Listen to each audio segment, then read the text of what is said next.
ilalagay mo din eh. Ito. Ito mga aso.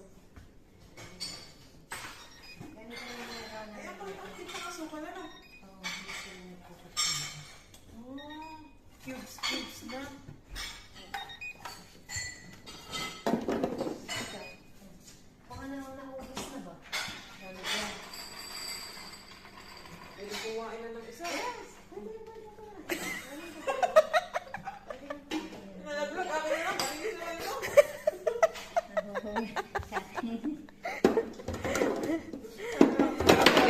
ito. Pag nagtatrabaho ka na, hindi ka na pwedeng kumain dyan, ha? Ay, ako na ito. 6. Ay, 8. Ay, salam.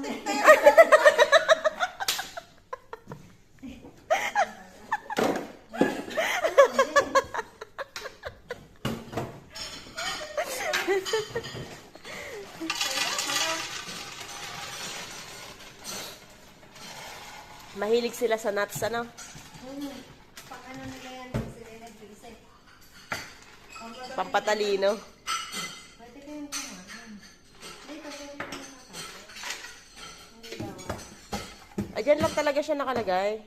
Oo, alam mo bang mag-ano ko sa gusto nilagay. Mm. Ay, hindi ko sana rin. Hira. Yun eh, sa may mold. Ay, na?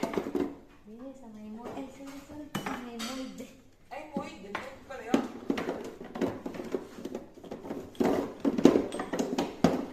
Shot kayo, magkape muna. Ikaw naman, lahat ilalagay na yan sa machine. Lagay din niya. Ano ba kayo? Machine, Ay, minsan, sila na naglalagay talaga din eh. Diretso. Oo, eh, pero hindi naman ubra eh. Hindi naman po pwede aling-galing lagay.